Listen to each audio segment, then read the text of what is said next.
Assalamualaikum warahmatullahi wabarakatuh.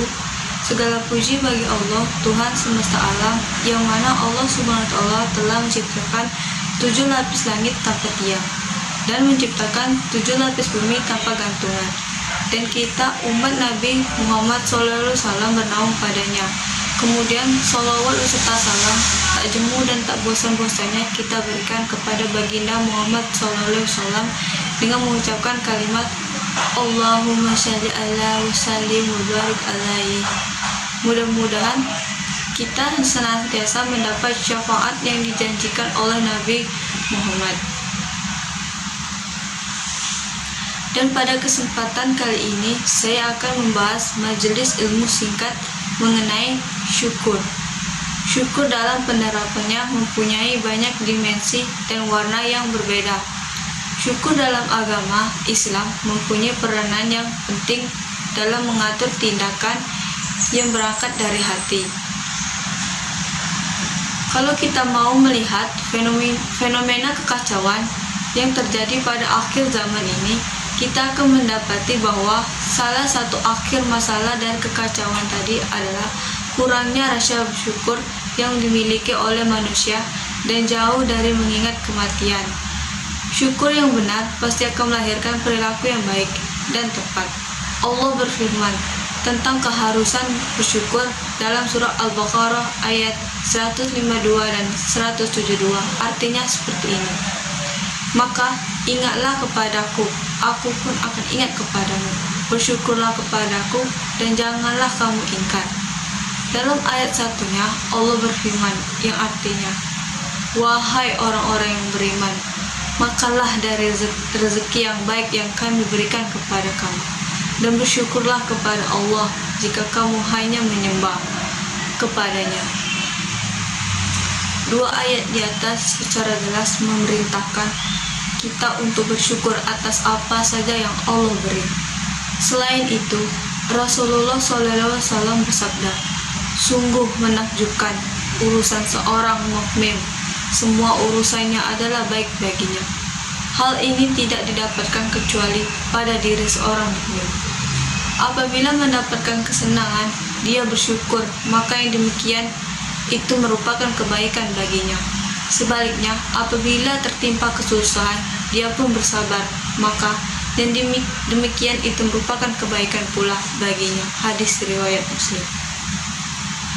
Dalam ayat yang lain surah An-Nisa dan Ibrahim, Allah juga berfirman yang artinya, Allah tidak akan menyiksamu jika kamu bersyukur dan beriman, dan Allah Maha mensyukuri, Maha mengetahui. Pada surah Ibrahim bunyinya seperti ini. Dan ingatlah ketika Tuhanmu memaklumkan, sesungguhnya jika kamu bersyukur, niscaya aku akan menambah nikmat kepadamu. Tetapi jika kamu mengingkar nikmatmu, maka pasti azabku sangat berat. Dari dua dalil Al-Quran di atas, jelas bagi kita pelajari yang dapat dipetik, yaitu untuk selalu bersyukur di setiap keadaan yang menimpa kita. Jangan sampai kita termasuk orang-orang yang mengingkari nikmat sehingga mendapatkan azab dari Allah. Adapun beberapa rasa syukur yang harus dimiliki. Yang pertama, syukur hati. Syukur hati adalah rasa bersyukur yang dilakukan dengan meyakini bahwa Allah sudah memberikan segala nikmat hidup ini dan memberikan apa yang hambanya butuhkan. Lalu, terdapat pula syukur semua anggota dalam tubuh. Syukur semua anggota dalam tubuh artinya adalah rasa bersyukur yang diungkapkan dengan cara menjalankan setiap amalan kebaikan dan menjauhi setiap larangannya. Syukur lisan adalah rasa syukur yang berupa mengucapkan puji dan syukur atas nikmat yang telah Allah berikan. Ucapan puji dan syukur bisa dilakukan saat seseorang melakukan zikir, yang bisa dilakukan setelah melakukan sholat wajib. Dan sebagaimana yang disampaikan oleh Ibnu Qayyim Al-Jauziyah, yang pertama, i'tiraf, mengakui, merasakan, menghargai, dan tidak berdusta akan hadirnya nikmat Allah. Di tengah kesulitan-kesulitan yang menimpanya, sesungguhnya nikmat Allah jauh lebih banyak. Sebagai contoh, meskipun ada wabah dan hidup kita menjadi sulit, tapi banyak hikmah yang didapat, seperti kebersamaan dengan keluarga, tetap dapat menghirup udara dengan gratis, jantung yang masih berfungsi, darah yang masih mengalir, memuji Allah di setiap waktu dan kesempatan, minimal berzikir dengan membaca tahmid 100 kali per hari, dan mendaya gunakan kenikmatan yang Allah berikan dengan sebaik-baiknya.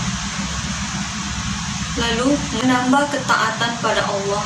Bersyukur tidak cukup hanya dengan bergembiranya hati dan berzikirnya lisan, tapi juga harus diiringi dengan amal dan perbuatan anggota tubuh berupa ketaatan yang totalitas pada Allah Subhanahu wa Ta'ala.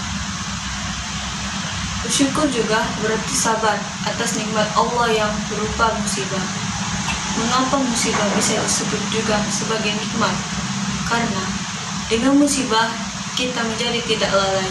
Musibah membuat kita semakin dekat pada Allah, banyak bertobat, memperbanyak amal soleh. Semua hal itu belum tentu terjadi jika kita tidak mendapat musibah. Saya kira cukup sampai di sini majelis ilmu singkat mengenai syukur ini. Semoga kita bisa mengamalkan syukur ini dalam setiap sendi kehidupan kita. Amin ya rabbal alamin. Wabillahi taufiq wal hidayah. Wassalamualaikum warahmatullahi wabarakatuh.